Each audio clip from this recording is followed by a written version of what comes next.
Hey, what's going on? In today's video, I want to talk about this book, The New Psycho-Cybernetics by Maxwell Maltz and Dan Kennedy. So the subtitle for this book is The Original Science of Self-Improvement and Success That Has Changed the Lives of 30 Million People.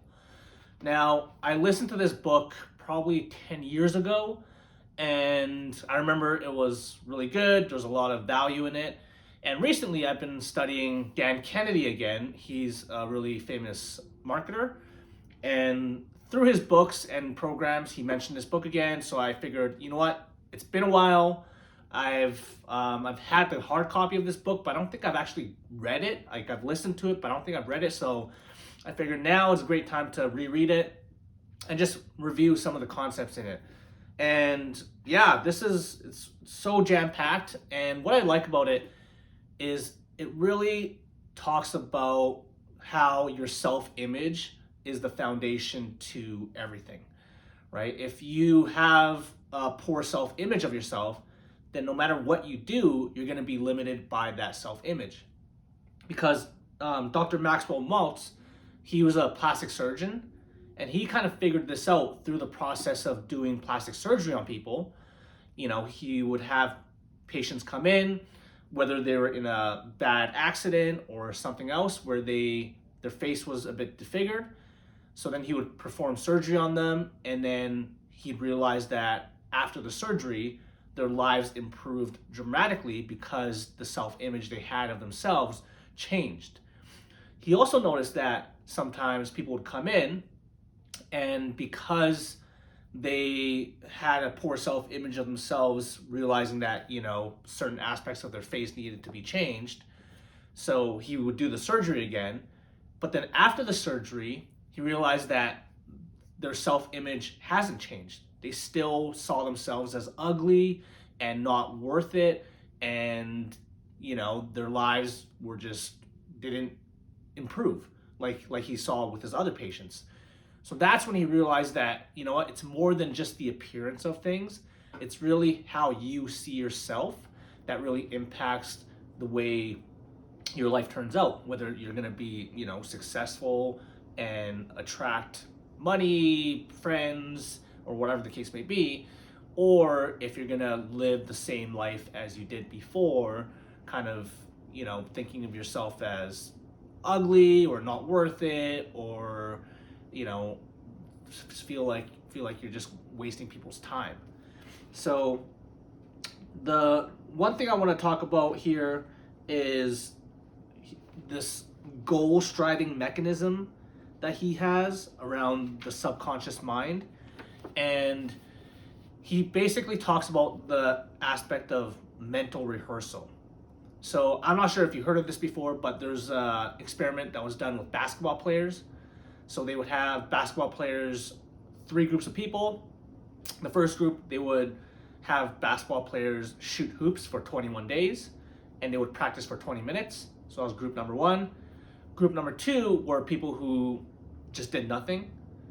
And then group number 3 were people who mentally rehearsed themselves shooting basketball hoops for 20 minutes a day. And what they realized was, after the 21-day experiment, the people who practiced physically and the people who practiced mentally were about the same improvement. I think it was around like 24% improvement for both of those groups. Now, obviously, the people who didn't practice at all didn't improve at all. But it's interesting how the people who mentally rehearsed themselves playing basketball and shooting free throws had the same amount of improvement as those who physically did it. So this can be applied to all areas of our lives. You know, whether you're in sales or whether you're in sports, whatever the case may be, if you see yourself and you kind of close your eyes and you mentally rehearse yourself doing the thing that you want to do in the perfect way or in your ideal way, then you're going to increase your chances of actually having that happen in real life than if you didn't. I think through a different book, I've heard Michael Phelps, his coach, did the same thing. Like, before he would go to bed, he would mentally rehearse his swimming races. And during practice, his coach would tell him to play the movie. and will yell at him. It's like, hey, play the movie, play the movie. Because he mentally rehearsed himself swimming and winning races and winning Olympic championships so many times, all it took was his coach to tell him to play the movie in real life, in real practice, or during competitions, and his body already knew what to do. Like, because he's already done it so many times. Not physically doing it, but mentally doing it so many times. So for me, what I'm going to do in this new year here is I'm going to practice the mental rehearsal. I think I'm going to do the 30 minutes a day. He has I think 21-day challenge in here. So I'm going to, in the mornings, probably spend 30 minutes just mentally rehearsing an ideal outcome that I want during my day, whether it's within my business or within my, social life or whatever the case may be. I want to mentally rehearse like the perfect day, quote unquote, and see what happens. I think it's going to be a cool experiment. I feel like this is the foundational, aspect of any self-improvement.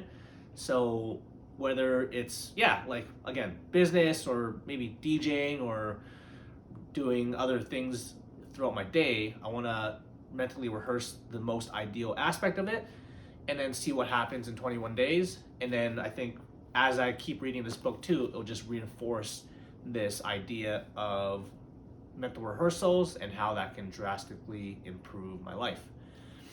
So that's it for today. If you haven't read this already, I highly recommend checking it out. It's one of those old school books that, it's impacted a ton of people, and I feel like they're just timeless principles that we just need reminding, here and there. So hope you enjoyed this video, and I'll see you in the next one.